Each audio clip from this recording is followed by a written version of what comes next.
Hello,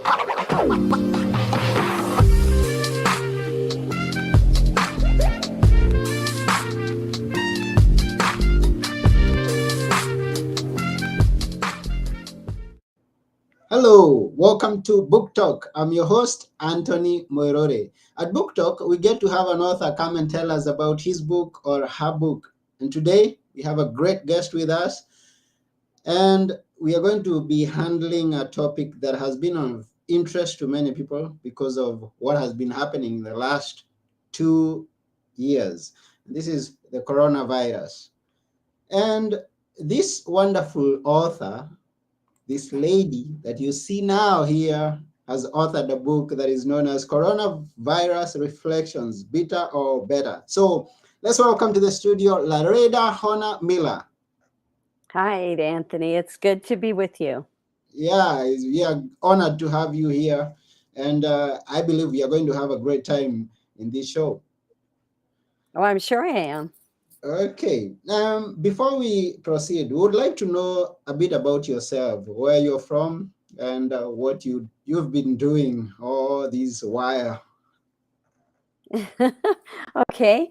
I grew up in southeastern Colorado in a ranching community. My grandfather put our family ranch together during the Depression when a lot of other people were losing theirs. And my brother and I still own the ranch and co-manage it. So it's been in our family now for 3 generations. I live about 4.5 hours from there in the mountains above Albuquerque and most Albuquerque, New Mexico. And most people think of New Mexico as desert, but we live up in the pinyon trees and juniper trees. We're about 7,000 feet. So it's a beautiful little area that we live in. I'm a retired middle school teacher, and I loved what I did. I taught language arts, literature, Spanish, and computers. So that's the direction I went with my life.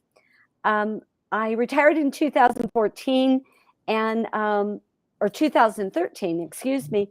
My mom passed away, and I was her primary caregiver.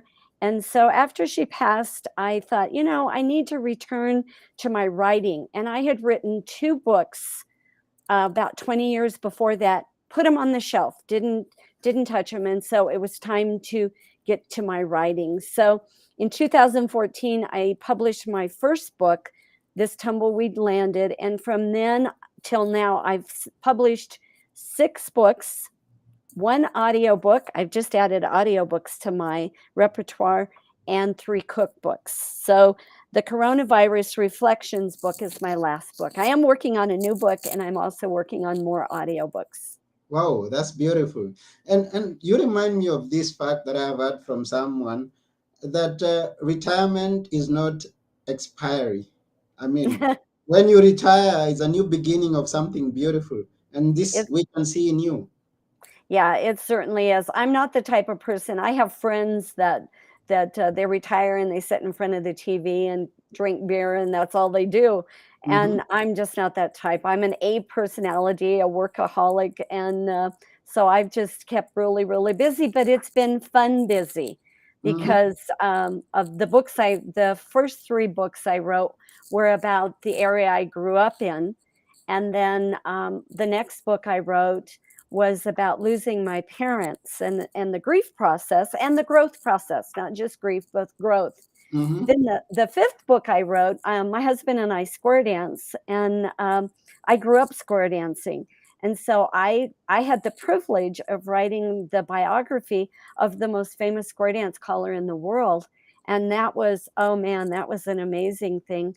So I interviewed him for 40 hours. We had mostly phone interviews. He was in his late 80s when we Mm-hmm. talked. And so he died before the book came out. But it was just such a privilege to do that. So then the coronavirus hit. Mm. And my husband and I were in Spain on March the 8th. We were with a group traveling through Spain. March the 8th, we were downtown Madrid. We were at the airport. Spain had 500 cases. We Mm. flew home on March the 9th. They had 1,500 cases. Mm. So it was just exploded. And so I have a weekly blog that I do too. And so what I started doing, the way I've always dealt with trauma and you know, this emotional upheavals in my life is through writing. So Mm-hmm. through my blog, I wrote about what I was going through, at whatever was going on at that time of the 2020 and early into 2021. And I had people email me, the people that read my blog, saying, "Man, you're writing what I'm feeling."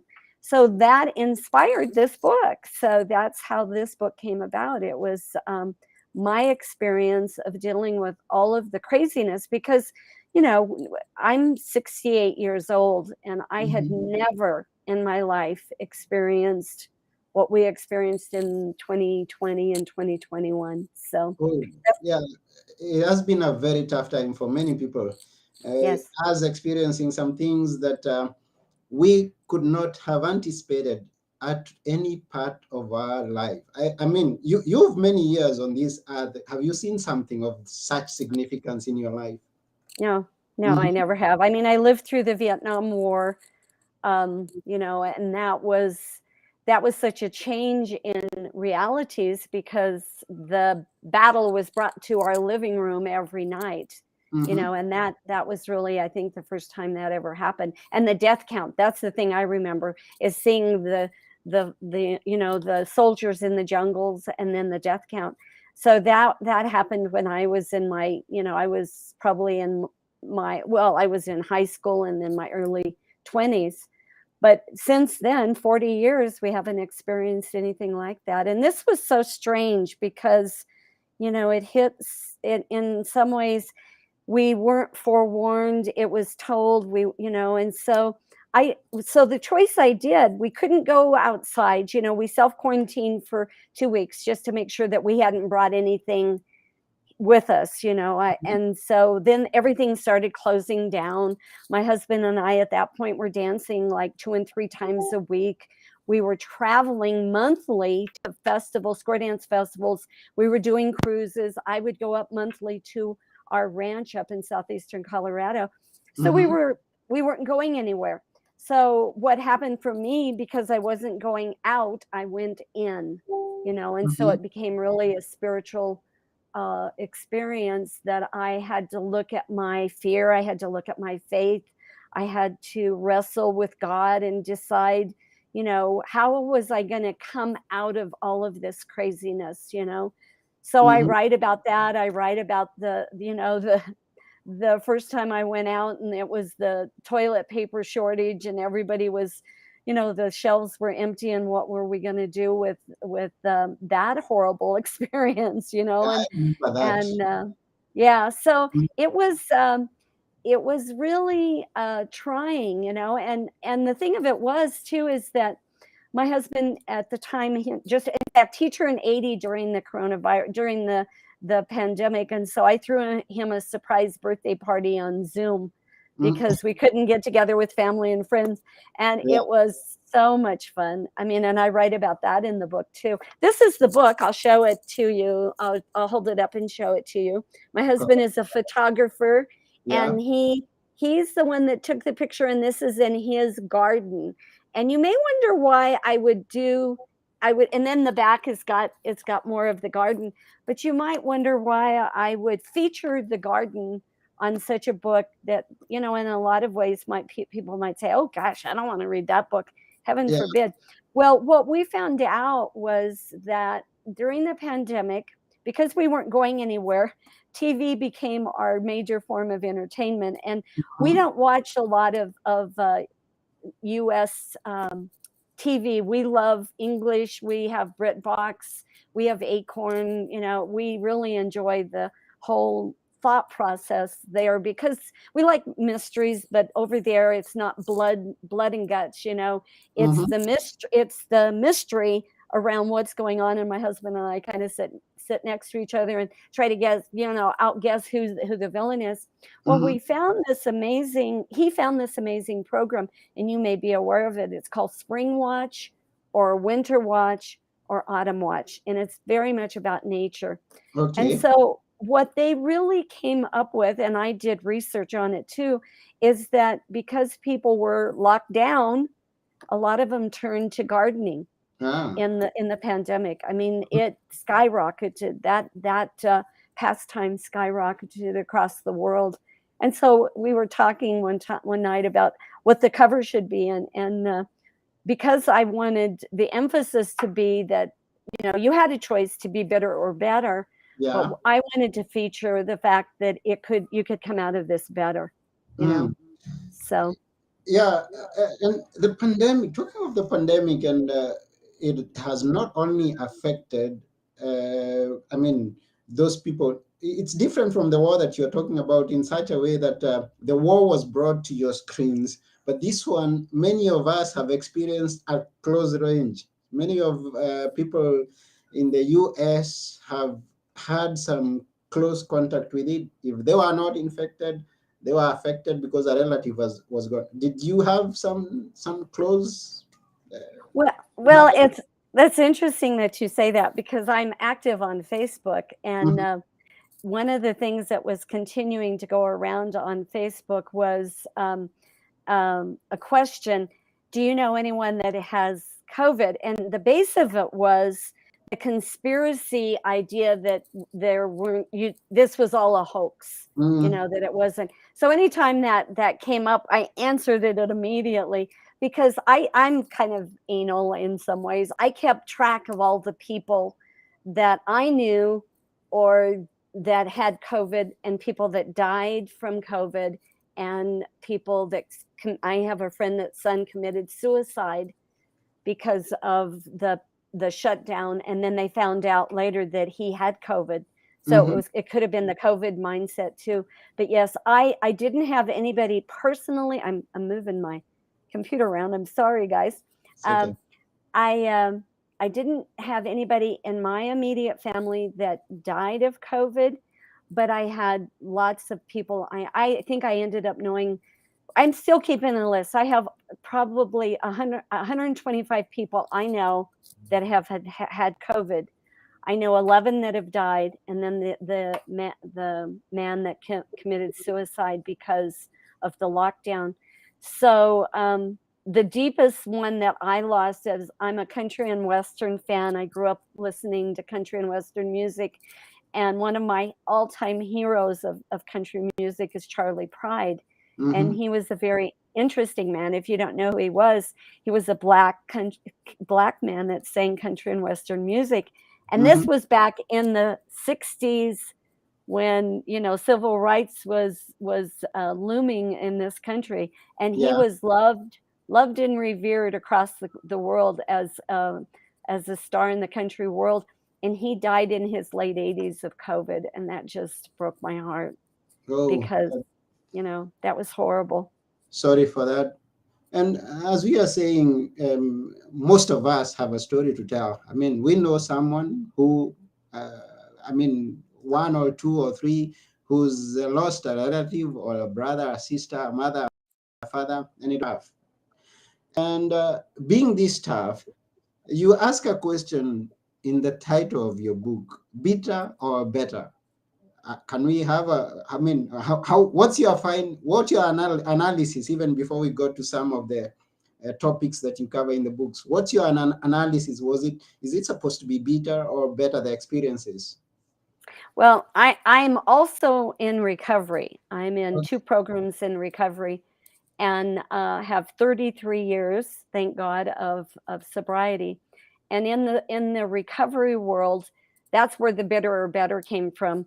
And we often say, any event in life, any catastrophic traumatic event, can either make you bitter or better, and it's your choice how you deal with it. So yeah, it is a question. So that's the one I wrestled with because I was as I struggled with what was going on, it was like, I don't want to come out of this a bitter old woman. I want to come out of this with the reality that I faced what I was feeling and that I became better Mm-hmm. because of the experience, not bitter. Mm-hmm. So that's really where the title came from. And I set the book up in a format that there's 31 chapters, so you could read it in a month if you chose, but it's not, you don't have to do that. The chapters are independent, so you can choose any chapter to read. But I Okay. started each chapter off with a picture, and I'm a visual person. So I chose a picture that went with the topic. And I love quotes. Then I did a quote that went with the topic. Then I wrote my experience around that topic in either prose or poetry. Then I end the chapter with a reflection for you and questions, probing questions that you could choose to answer. So it could be a journal, you could use the book as a journal, but Mm-hmm. my deep thought and prayer for you, for the reader, is that when you get through this book and reflect, that's the piece I really want you to come out of this with, is to read it, reflect, and respond. And in that process, hoping that you come out of this better, not bitter. Read, come again. Read, Read, reflect, and reflect, and respond. respond. That's the Yeah, three. yeah. And the reflection is, reading my chapter and my experience. And, it's so much is universal in this experience. I mean, it is something that happened to the world. So it is, they often say in the writing world, who's your audience? You need to think about who your audience is when you're writing a book.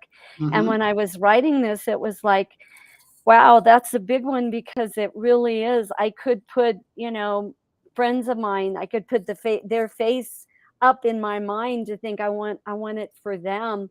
But then I really thought, this is a universal topic. Mm-hmm. So much bad came out of the pandemic, so much horror. You can't erase the fact that people lost dear loved ones, mothers, grandmothers, children, everybody lost, lots of people lost someone. And I'm not discounting that. Mm-hmm. I'm just saying that I don't want those people who had those gigantic losses to add to their losses. And I think this book can be a reflective device or container where somebody can go read it, put their thoughts and feelings into it, answer the questions, and move on away from it. Because there's a really great quote I often use when I'm doing different advertising for this, is looking backwards so I can move forward. Mm. And That's I'm not beautiful. sure. Yeah, and I'm not sure, after being in the recovery world for so long, um, the sad thing about so much of what happens in our lives is that if we don't look back, we can't Mhm. move forward. We take whatever happened to us along with us. Yeah, sure. I love the book already with the format that you've placed it in. And yeah, talking of reflections, I mean, each and every one of us should be reflecting upon everything that is happening around us, and reflect it with that idea of, I'm going to draw something out of it. I'm going to use whatever has happened to grow me, to encourage me, to support me in the next move that I'm going to make. So, using this book and even using it as a journal, that, as you suggest, is going to help someone who could be going through something, even as they reflect on the past pandemic, reflect on whatever they are going through right now, then they can be able to move forward confidently. Well, you just made me think of an application I hadn't even thought of, because I think it really is, anytime you take an isolated event like the coronavirus pandemic and then write something like this, it is a larger application. So, for example, right now the world is going through what's going on in Ukraine, Mm-hmm. and the horror that we see daily in the news and and all the social media and stuff. And so I think that it is very applicable too to look at this book and say, substitute whatever, whatever trauma you're going through for the word coronavirus, and you can choose to come out of it better, Yeah, choose to come out exactly. of it better. Yeah, exactly. So it's just a matter of seeing the good in everything, even when we look back at some horrible issues, some horrible things that have happened in our lives. Can we have a feel of it? Can we have a chapter? What's your favorite chapter? Sure. Give us a feel of Well, it. the one that I think the one that probably is my favorite chapter, just because it was such a key piece. It's too long to read, but I have another one that it's a part of that chapter, so I will read some of that. But or it's part of the next chapter. My favorite chapter was renewing passions now with a Oh, okay. question mark, Uh-huh. and it's chapter 17. And the quote is from A.B. Simpson, and it says, "One of the first signs of a spirit-filled life is enthusiasm." And so I defined passion. This was August the 2nd, 2020. And I did date everything so that you can kind of reflect, what was I doing at the time? I defined passion: intense, driving, or overmastering feeling or conviction. And then I'm going to read part of this, and then I'll tell you what the rest of it was about. Mm-hmm. After 5 months, I was beginning to really feel the effects of staying at home. It's my passion that motivates me. It energizes me, animates my spirit, and lights a fire in my soul. For some, the word passion triggers a reaction with the idea that is totally sexual. I'm talking about something bigger and broader. Some might call them hobbies, but I like the word passion better because it reverberates with emotion. During this depressing pandemic, I've been denied participation in my deepest passion: country and western dancing, square dancing, round dancing, and any other type of dancing there is. The music starts and my feet move, my soul stirs. I can't contain myself. The dance overcomes me. Sadly, dancing came to a screeching halt with the coronavirus because of its nature: touching, physical closeness, holding hands, contact. You can't social distance and dance. The lack of dancing during the lack of dancing the pandemic brought on threatened my very existence. It sounds dramatic, but it's true. Like I said before, dancing is what energizes me, and being with people energizes me. The lack of dancing, coupled with the isolation I felt, became overpowering. So, what could I do? I need something to add light and creativity to the darkness the pandemic brought. The more time I spent at home, which has been a lot during this pandemic, the more have realized that I have several passions deep inside me, and I embraced and renewed some old standbys. So I identify and write about writing. That was one of them. Mm-hmm. Reading. That was another one. Knitting. I love to knit. Knitting was another one. Sunbathing. That was another one. And Mm. then I end the chapter with, when this coronavirus pandemic has subsided and we dance again, my passion for dancing will be ignited. Until then, these others bless me deeply, and I will continue embracing them. Passion, fervor, enthusiasm. We need it in our lives to fill our hearts, our souls, and our spirits. And then Mm. the reflection for you, your reflection: what is your passion normally? Has it changed due to the pandemic? If so, how? So that was your chance to reflect on that chapter. That's beautiful. So beautiful. I like it. I like it.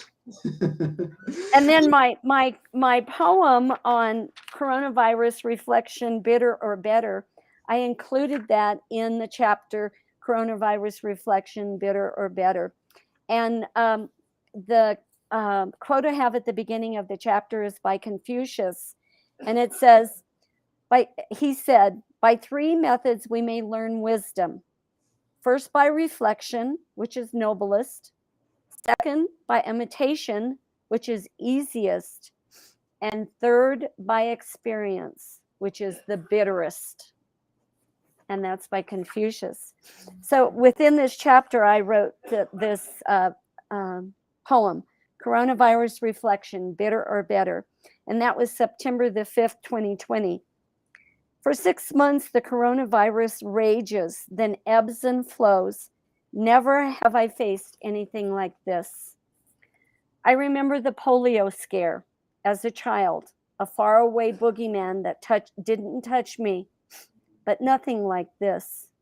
Today, quarantined, deaths, shelter in place, fear, confusion. Who do you believe? My lifestyle drastically altered.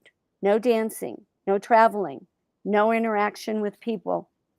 I have flirted with bitterness. The vile taste of resentments discourages my lingering there long. I can't afford to hang around long. But the good news, I've stayed healthy. My family has too. So I choose to reflect. Has this focused time made me bitter or better? Stripped of normal life and activities, I sat quietly, listened, breathed deeply. I watched my husband gather his strength in his garden, working with his hands, his mind, his soul. I celebrate this man I quarantined with. I gathered my own strength in words, working with my hands, my mind, my soul. I focused on the Flippo biography, my latest book project, which helped alter the horrible state of our world, a true escape for me. In this forced respite, I reconnected with my God in a time of needed solace, myself, exploring reactions and feelings to this fearful situation. My husband, a good person to be quarantined with. I cleaned out age old belongings. I connected with people on Zoom. I wrote poetry, diving deep into the abyss of doubt and despair and faith and feelings. I had weekly phone dates with hurting friends. To be honest, I had moments of bitterness. Hot August nights, weekend canceled. So I scheduled a Zoom party with longtime friends. Yes, I missed weekly face to face recovery meetings, monthly visits to our ranch and my brother, family gatherings, square and round dance, travel, friends. But I didn't waste time long in bitterness. Today I relish all those much more, hungry for their return. I savor what they brought into my life, how they enriched me. When this time of trial is over, I will step up and say, it made me feel better, and that feels good. I bask in this capsule of time that I use to benefit my growth. Bitter or better, the choice is yours. Mm, that's wonderful. So Peter, then, oh, the choice is mine. yeah. Mm. Mm-hmm. And then, So I ended that chapter on your reflection. Has the coronavirus pandemic of 2020 left you bitter or better, and why? So I go straight to the heart. I mean, and this was chapter. I think it was chapter 18. So it was, in the middle of it. It wasn't really to the end. okay, So that's good. And I like this fact when we are reflecting back. I've met with many people and had many people talk about the way they went through and they came out with something out of it. Personally, it's when I started to write a book. It's when I wrote my first book. And I have had many people who have started a project during the coronavirus. Now, the transition from what you're doing into a good thing when in the midst of trouble is not an easy one. And as it's not easy that you see a danger, you are in danger, and then you can afford a smile, you can afford to keep on moving and transitioning. That's when I started hearing many people talk about pivoting. yeah, yeah. So what gives you strength to reflect positively? What is that once you found yourself in the status, then you had to calm down and concentrate and be happy even as you have kept on moving. What gives you strength? Well, I think the thing that really gave me the strength was the choosing. Here we go again. It's choice Mm-hmm. to take that time that was allotted all of us and dive deeper into my spiritual life Mm-hmm. because I've been a Christian for a long time, and then as I got into recovery, I really was angry at God and spent a long time screaming and hollering at my God, and really I did not attend my church for 20 years Mm. in the struggle of being so angry at God during that's another transition. And then I resolved that, and I think it was through my life in recovery that I was able to, we say in recovery, a higher power of my own understanding. So I get to choose, again, choice. Choice is a big part of this, It's a big one. It's a I big get one. to choose my higher power.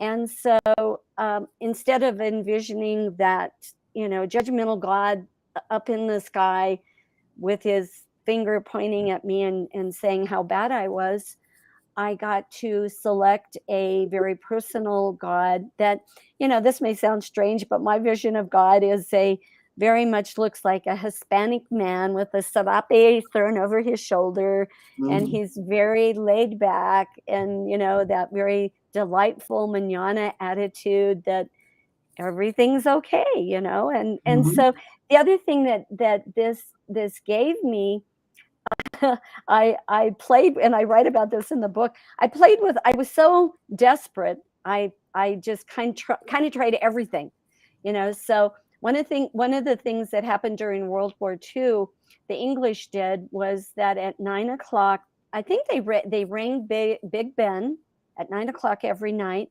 to remind people to pray at that point. Mm. Pray for what was going on in the war. I read Mm. that on the internet, and so I put that out to my friends on Facebook, and several people joined me, and I had a timer. I had a reminder on my phone, and so every night at 9 o'clock, even when we were watching TV or whatever, it would come up, and I would say, "Okay, God, this is in your hands. It seems so crazy. I can't do anything about it." So I did that. That's one of the things I did. Then Mm. I have friends that are that are Catholic, and one of them was talking to me about saying the rosary. So I downloaded the rosary, and I had the rosary beads, and I did the rosary with my two Catholic friends. And I Mm-hmm. think and then I did my normal quiet time, and what I do during my quiet time, and I've done this for years, is I'm a student of Julia Cameron, who wrote the book The Artist's Way. And Okay. if you're not familiar with that book, that is a phenomenal book to change your life. One Mm-hmm. of her three suggestions is doing morning pages. So I've done morning pages. I started, I think, in the late 80s. I'm on my 176th notebook right now. And Oh, so I write 3 pages longhand every day. And I feel like it's a form of meditation because I get out whatever is going on inside of me. I yeah. added, yeah. Mm. So I Right. do that daily. I read parts of the Bible daily. I read devotionals that are around recovery daily. I read a book about the Tao daily because that has been a key part of my recovery. So my spiritual world enlarged gigantically. And I think it enlarged because I wrestled with God. I think for me, this is my experience, Mm-hmm. is that if I have during part of my life, I had a pat idea who God was. Mm-hmm. And so I didn't question, I just accepted what people gave me, and I didn't internalize it.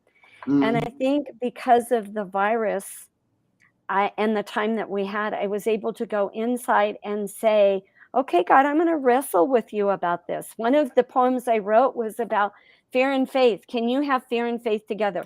A lot of people say it's either fear or faith. And Yeah. I really came to the point where I realized, no, I can have fear, I can have faith, I can have those together at the same time.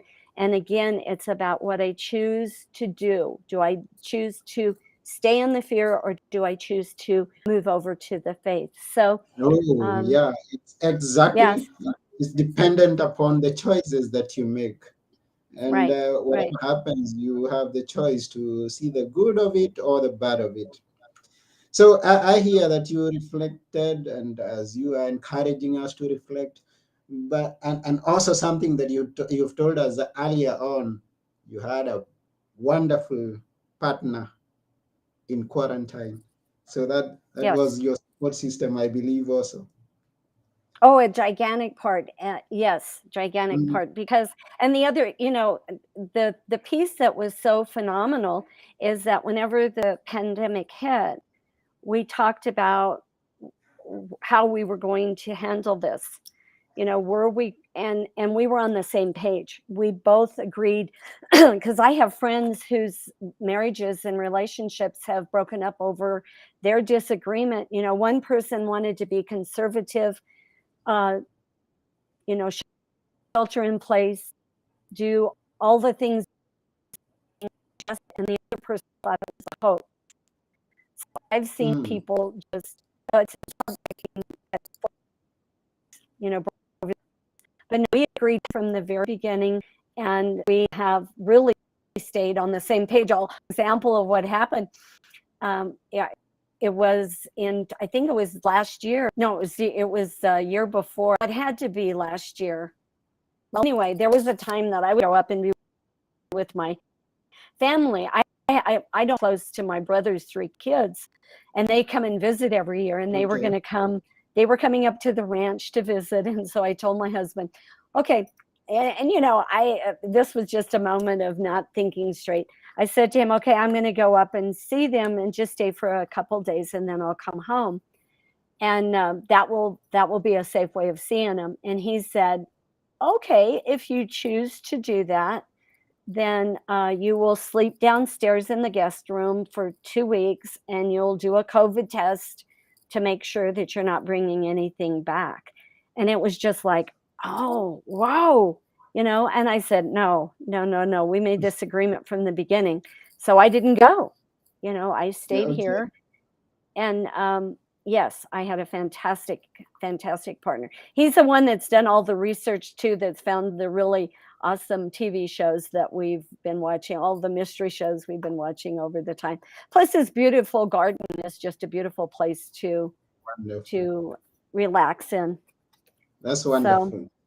Yeah, so for those of you who may be joining us now, or those who get to listen to the recorded version of this episode, we are with Larada Honor Miller talking about coronavirus reflections, bitter or better.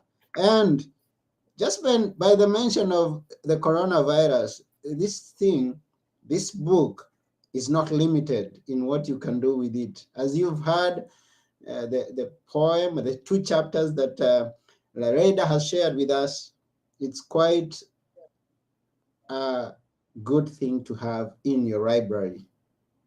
Use it as a journal, use it as a reflection of the things going on around you at any other time. So we really thank you, Lareda, for taking your time and being on this podcast. Thank you very much. But thank before you. we go, I we'd really like to know appreciate it. where can we get the book? You can get it on Amazon. You can also get it on my website, laredasbooks.com. And that, let me spell it for you because it's not easy. It's all A's, Mhm. LARADAS, then books, BOOKS.com. So if you want an autographed copy, you can get it on my website, or you can get any version on Amazon. So Okay, so the website is Lareda S. I think I got it. I'm posting it here for someone to just check it. Let's see. Here we go. That's the website. yes, it is. And let me tell you right now, I will tell you right now that Yes. starting on July, on not July, I'm jumping a month. Starting on June the 8th, there's going to be a special on the ebook version on Okay. Amazon. So Mm. check it out on June the 8th. There's a big reduction on June the 8th for all those who might be interested in it. Okay, thank you very much. So, for those of you who are listening, go to laredabooks.com and get connected with her to enjoy that great offer that is going to be happening. So, that's it. Before we go, again, at Book Place or this book talk that we have, we always ask the authors or the guests on our show to leave us with some few words that we will always remember. And this is your time. I would encourage you to read, reflect, and respond, whether with my book or whatever, to the coronavirus pandemic and how it affected you, so that you can not carry it with you, that you can be free to move on. That's beautiful. Read, reflect, and respond. That's beautiful. Thank you very much. And once again, we thank all the viewers and all the listeners. And yes, it's been a wonderful ride on this episode with Larada. Thank you very much for sharing with us. Thank you. Thank you so much. And and bye for now. Bye from New Mexico. Okay, bye.